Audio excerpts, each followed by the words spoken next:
anyway, you made fun of people who are 100 years old. It was not me making fun of people that were 100 years old. It was me trying to say that we've heard people who have heard these stories 100 times, and somehow it came out 100 years.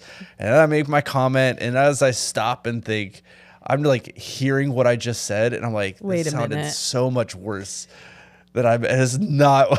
And so then I'm walking it back, which probably made it worse. Because I was going to say, I didn't notice it. And then you like called it out and I was like, okay, that's funny. And then you were just like lost for a second. Yeah. Well, then it's like at some point I'm like, I really like, and you got to get back to like, I still have to teach after that. You're like, we got to keep going. There are things we got to rein it in. Let's recognize it and move on. Oh gosh. That's where we were at. And like I was thinking, I don't think we have anybody who's 100 that comes to church. Like I'm trying to think of. If we did, I would love to talk with them. Let's go out to lunch. Right? I want to hear your stories. Right. All of them. You would have to careful because now you're going to get some older people who are like, I'm 100. Take me out to lunch. Sweet. That would sounds like a great day to me because when I was younger in fourth grade, our church used to go visit nursing homes, or this one nursing home. It was awesome because you got to go talk to the same person each time you went. And there was this lady that I got to go see, and we'd always watch Wheel of Fortune and Jeopardy and do all the, all the things. And she would share her story, and she was in World War I and World War II. Yeah. And the stories that she has were just absolutely amazing. And from, I'm the youngest of 19 cousins. Oh, geez. And my dad's the second youngest of 10 siblings. So I'm very far behind as far as the age of a lot of family members. So I was used to hearing from older people, and I've always enjoyed hearing stories and about life and different things. And yeah, I was going to say too, like, I know it's off topic, but I love going to nursing homes and then seeing like their old pictures and everything. Yeah. Like, cause there really is something special about listening to somebody's stories and like seeing, because when you meet somebody for the first time, you forget like they've had a whole life. Oh yeah. Like they've had an entire life and you're just knowing them right now. Yeah. Like this is just a part of your life. But when you start thinking about that, it's just like, wow, it's a big world. Yeah. It's awesome. Cool to see God moving in everybody's lives. And for sure. So I was watching online yesterday. Our little one wasn't feeling well. And somebody, commented that like they couldn't figure out or it wasn't working online. So streaming, I was watching on YouTube. Yep. And then you can do it through the app on on your phone, but we can also put your app or the app on like your TV too, right? Like Roku and Amazon, all that stuff. But we don't do it on Facebook anymore. Correct. So like maybe if that's where somebody was looking, that could have been it comes down to all the algorithms and different things, and they kept kicking our stream off for different reasons. Yeah, I remember. Lots of churches are having problems with that, and so yeah. But that's just that's how we roll now. It's fine. But if I guess whoever sent that in, if you were still having trouble and you were trying to watch on YouTube or whatever else, you could maybe message Sue and she can tell you how to figure it out. I don't know. Make sure you get to the right place. Right. Yeah. Okay. So also, I know we'll get into your message in just a second, but watching online and then the lights cutting out and I don't think you clearly communicated with at least all the staff. Jake that it was knew. happening. Yeah. I told Jake and that's it. Maybe Andy knew, but I forgot to tell the rest of the staff that it's happening. So the lights get cut off. And everyone starts freaking out on staff. Janet's convinced that a fuse just got blown and is trying to figure out how to get the lights turned back on. Lesson learned, I probably should let people know ahead of time. If I've got something like that. Tech team did great. Tech team was oh my gosh, spot on. They hit the mark that I needed them to cut it off on. So I told you even before we started, I was confused because I was watching online and I even thought, oh snap, they just lost everything. Yeah. Like I was thinking the same thing as Janet. And then you kept talking and I was like, man, this guy's so good at improv. Like, he's just rolling with the punches. This is great. And then I was like, oh, he meant to do this was, I probably should have also addressed, hey, you guys think this was an accidental outage, but no, it was good. Here's what I and we can talk more about why we did that, later. But no, it was just funny. I think because I like when you guys use imagery like that, right? Because it's memorable. Like we're going to remember that. And so it just helps really, paint the picture and everything. So it was good. It was just funny because when you guys said Janet was freaking out, I was like, me too. Honestly, I was worried. Yeah. I went over and I was like, hey, so what'd you think? She's like, you didn't tell me. And I'm like, I'm sorry. Of course. And she's like such like a problem solver. She's probably like, oh my gosh, what am I going to have to do right now? Yeah. It was fine though. Okay. Lesson learned. Right. So we're still in like our Christmas series. And why don't you just give quick recap of the message? Yeah. This was I've actually never gotten to preach on the wise men, at least on a Sunday service. I've done it with students and different things, but taking a Christmas series and then also trying to have some ties with Mohi and mission, to some degree, where we're talking about how like the gospel is not just for us here at the church. It's not just for the Jewish people. It's for all people. And so, we talked about the wise men and we talked about Herod and, Jesus being born during the time of Herod and how Herod's not a full-fledged Jew. He has Edomite blood in him. So he's half Jewish and I forget the actual term for his second hat. It's Edomite or something like that. But Edomite. And so he recognizes that there's a little bit of imposter syndrome to some degree when you have full-blooded Jews there, but he's been put in place by Rome, so he has this layer of protection around him, and stuff. And so Jesus is born, and these wise men show up from the east, and they are coming to say, "Hey, we heard that the newborn King of the Jews is here."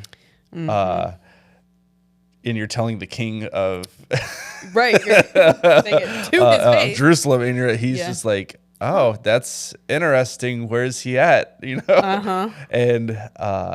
And you just get this depiction where there's this tension between King Herod. There's the tension between the people who are now hearing rumblings of there's people here to see the new king. What's this about? And some fear that's being instilled there. And it's crazy because they go into Scripture to say, hey, where's the Messiah supposed to be born? We know he's supposed to be here. And the scholars, Jewish scholars are like, hey, well, it's actually supposed to be Bethlehem, Yeah. And so things are lining up in some of those different ways. And so Herod tells the wise men, hey, can you go find him for me? I want to make sure I worship him. Yeah. Quote unquote. And they get sent off, and the star eventually leads them to Jesus, and they instantly just go into this place of worship and give him gifts. And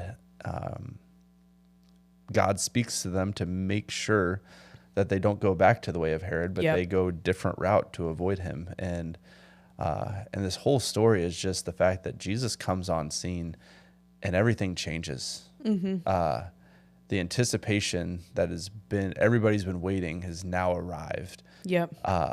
And the world senses it, and God sends signs to draw people to him. And I think that's important for us to remember is, there are always opportunities for us to be drawn to him. And so we get this depiction of, the only people who seem to be getting it right in the story are the ones who are not Jewish. Yeah.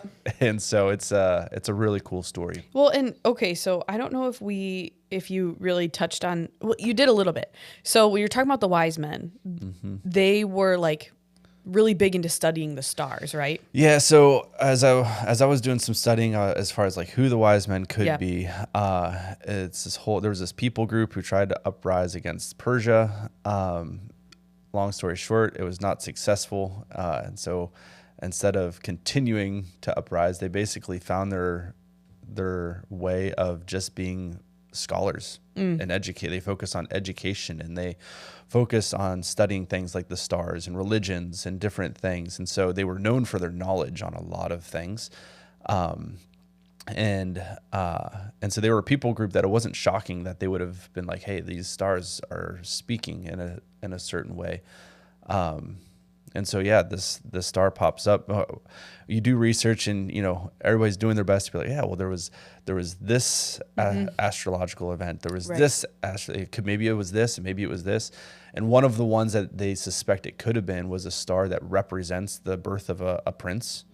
And if that was it and the wise men were studying it, it wouldn't be a surprise that they're like, hey, there's a king that was just born. Yeah. But at the same time, we also know that God is creative.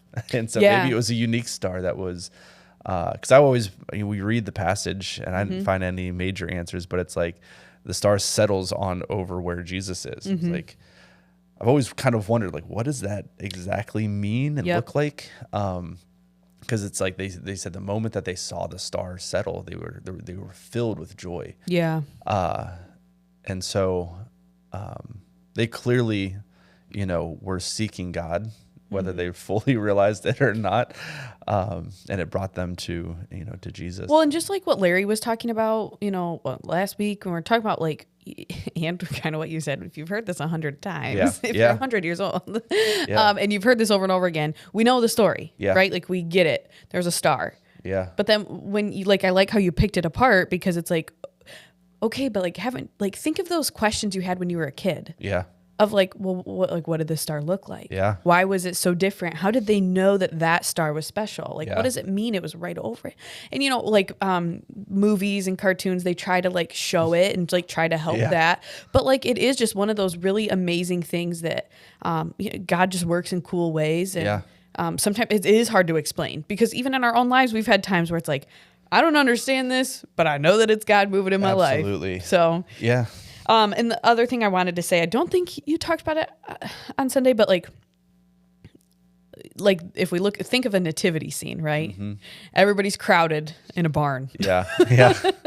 Yeah. And so some people say, right, oh yeah, they came at just different times and he was a baby. Mm-hmm. Or I've heard that he was he might've been older too. Yeah. There's a reason that Herod kills all the kids who are 2 and under, because based on when the wise men would have seen the star and their travel time, it could have been any kid, basically 2 and under.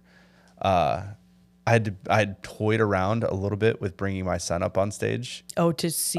Just to be like, Jesus was likely probably close to this age. Yep. But I knew I wouldn't be able to control my kid. And right, so then you're toddler. like, what was that interaction?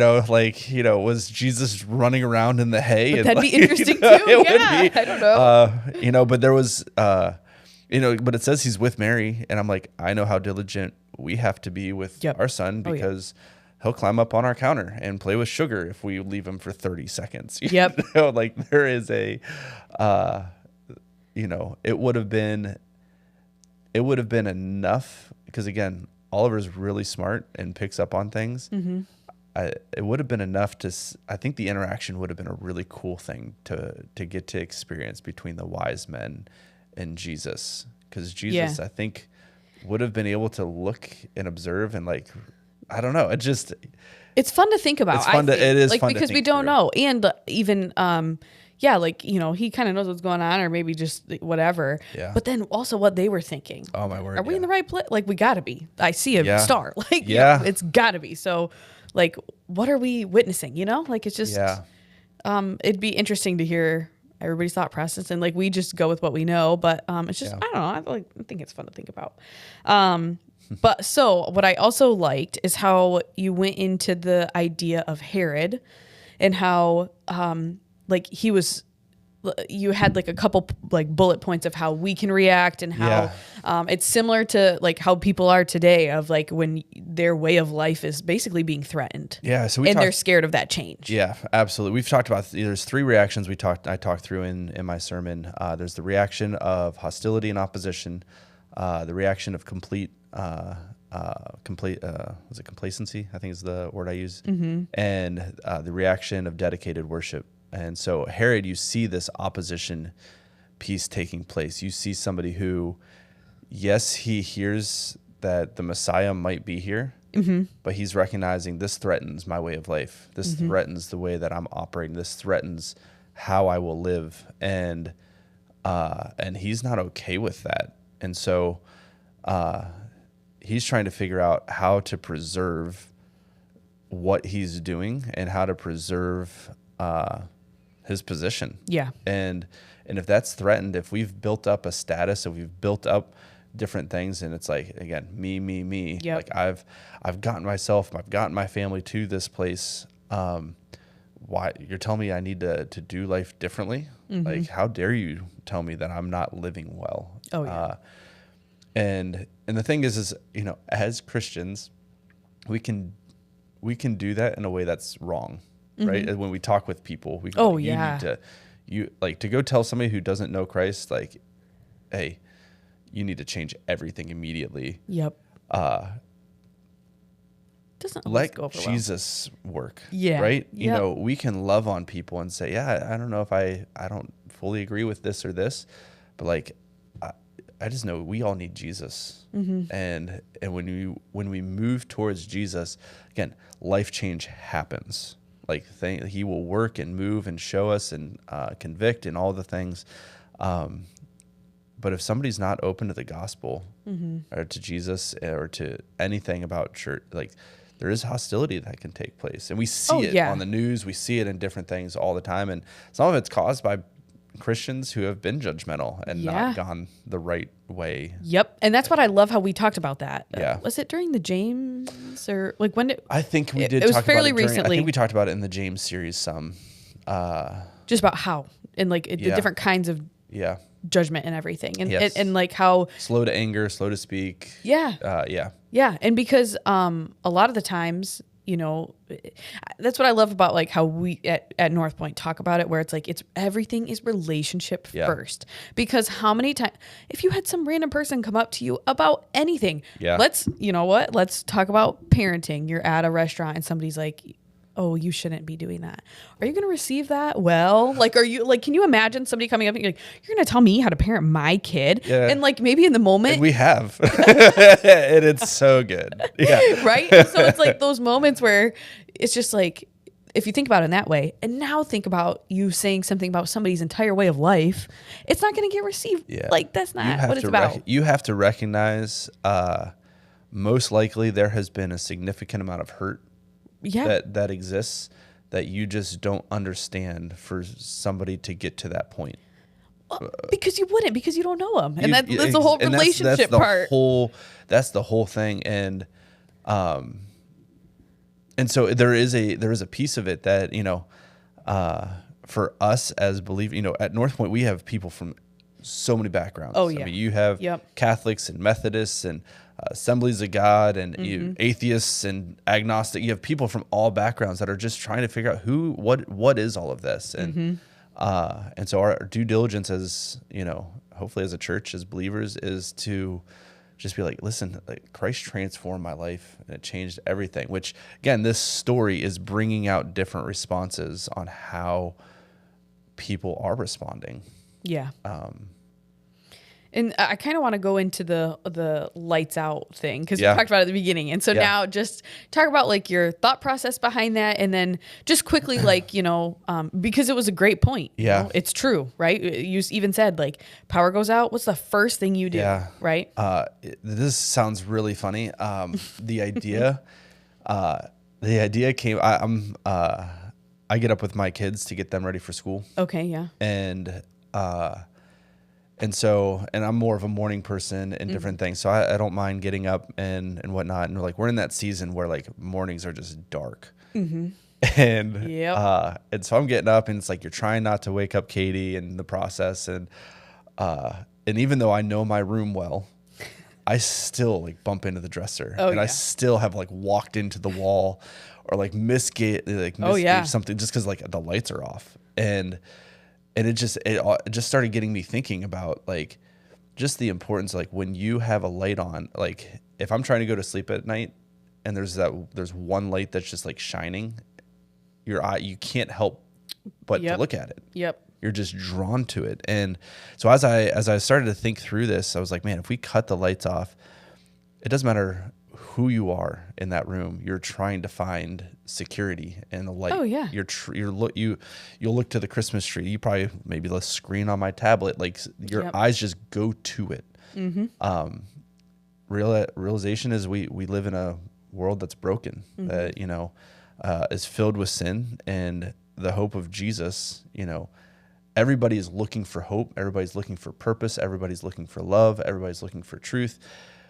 Jesus is all of those things. And whether a person fully understands that that's what they're being drawn to, we are all being drawn to him in some way. And so trying to give imagery to the importance of Jesus and the importance of this story. And our series is, the light of the world. Yep.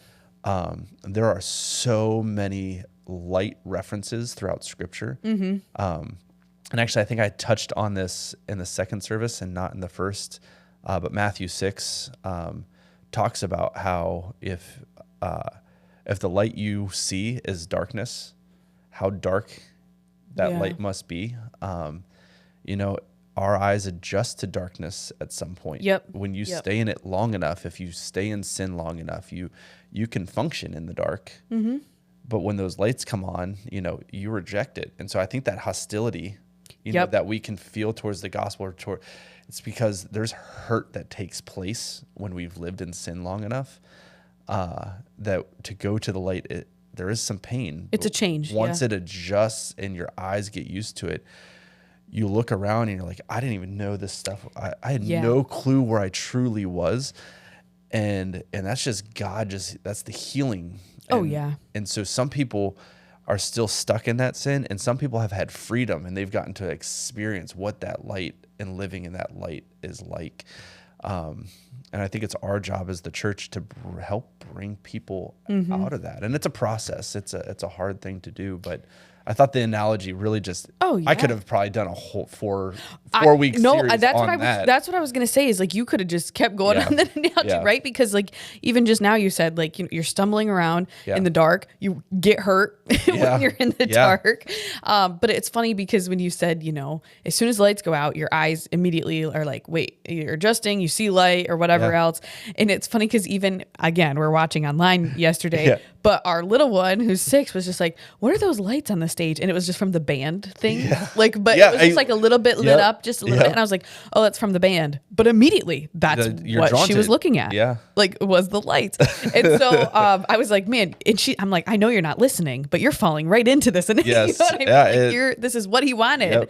But no, I think that analogy was really great and like you said, so many levels. Like you could just keep going about how great it is to finally be in the light and how easy it is to be in the dark because you adjust and how sometimes it's easy because maybe you're not seeing problems. Like the light can bring up those problems too, where you're like, I didn't even know that was like an issue happening. And it's like, oh snap. Like I got to be paying attention to that. And like kind of brings in a conviction thing too.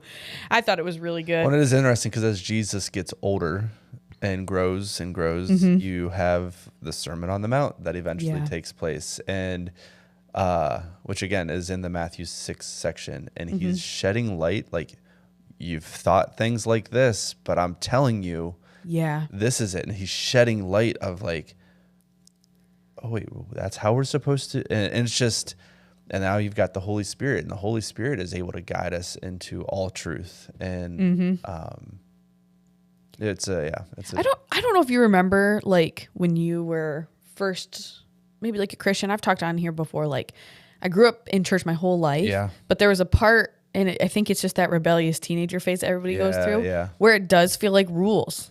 Like, I don't know if everybody feels like that, but like, I know that there's definitely a part in my life where I'm like, I just feel like I'm supposed to be following a list of rules. And like, this is frustrating because I can never win. And that's true. Like when you do look at it like that, you're right. You feel like you can never do anything right. And so, also, if you're thinking about that light and it's that freedom and realizing, that it's Jesus, it's nothing to do with you. It just makes that so much easier. Yeah. Well, I mean, rules are, even as a parent, the rules that we have in place are to protect, are to guide, are to teach. And when you recognize like our God is love, like our God is forgiving, our God, is all knowing, he's trying to establish a way of life that will create less pain. And when we don't follow those rules, hurt takes place. We learn. It's like, hey, you probably shouldn't touch that fire. Yeah. And it's like, I'm gonna want to touch that fire. I want to see what happens. And, right.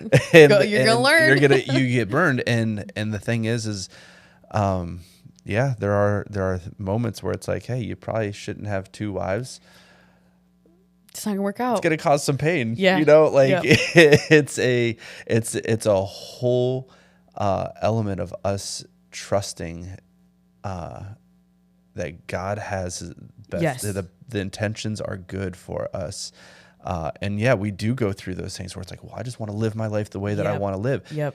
And even as an adult now, you look back and I'm like, man, if I could have told 12-year-old Trent or 17-year-old Trent, don't do that. You don't know what that's going to cause later down the road. And you don't see that. And in your youth, you have to go through those things. And even as an adult, there are things you have to go through that you're like, man, that changed my life completely. And when we can go to a God who continues to forgive us time after time after time, that's why it's so important for us to share our stories with people. Oh, yeah. Because we're not the first to go through it. Yeah. We're not the only ones to go through it. We're not the only ones who've struggled with it. And I think that's where the freedom in Christ comes from, because you're not hiding it away in shame. Yeah. You're being able to talk about it. You can say, like, I've just lived through this. Like, I'm just trying to help you. Like, you're still going to make your own decisions, but like and it's not something I want to hide or, feel like I am, like I was ashamed about it, but because of Jesus, I don't have to be. Absolutely. And that's what I loved how you said, too, like, like God is love and everybody is searching for something, right? Like you were like, everybody's searching for the light. Yeah. And so it's like, there's what people think is love out there. And like, they don't always realize it, that like the master of love, like the one who created it and like the true picture is the one drawing you to it. And like, you could just be missing it. And I think that's like really sad, like to think about, but also what a call to action for us to be like, people are missing the mark. Yeah. And like, how are we supposed to show them how great it is? Through us, like show God's love through us. Yeah. And when the realization is, you have light and you have darkness, and we function in a world where you have the master of deception. Yep. Sneaking around and everything and creating false love and false truths and false hope. And so this is why it's so important, again, for the church to be an encouraging piece and to showing what real love can look like to people, because we've received it from our fathers. So yep. I think, man, I'm so glad we get to do the podcast. So we can just keep talking about all this, but no, I'm excited for Christmas. I think that this was a really good, like sermon series, like to lead up to Christmas, because it's pretty fresh. Like this is a hard thing for you guys to have to do, is to think of how can we talk about this same story that people have heard for the 100 years they've been alive. Yes. How can they, why is it fresh now? And so I think that this has been good. I hope it's been eye-opening for other people too. Yeah, so I think it's been enjoyable getting to go through it and teach it and work on it. Yeah. So what are our Christmas Eve services? 2:30, 4 o'clock, and 5:30. I knew it. See, I always doubt myself every week. I'm like, can I remember? I can, we can do it. We can do this together. Not like it's not plastered everywhere in the church. Like it's even in the bathrooms, the banners outside the church. I told Jake, just make our Christmas tradition should be to change our Christmas Eve times every year. Oh my gosh, no. You guys can't do that.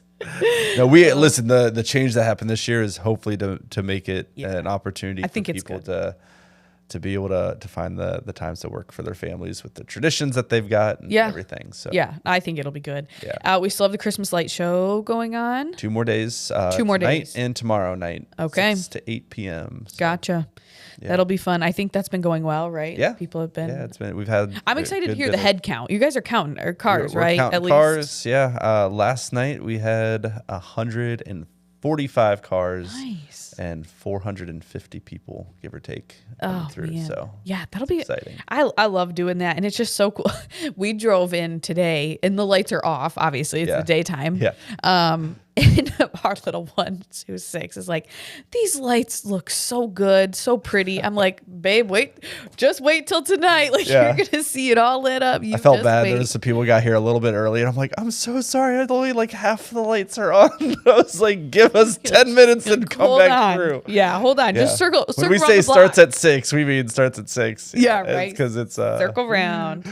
But no, I love that people are excited and so people fun. are coming. Yeah. I like that that's a thing that we do, Yeah. like that's our thing. So, Yeah. Well, thanks, Trent. Thanks, everybody, for watching. Like, share, subscribe, and we'll see you on Christmas Eve. All right. See you soon.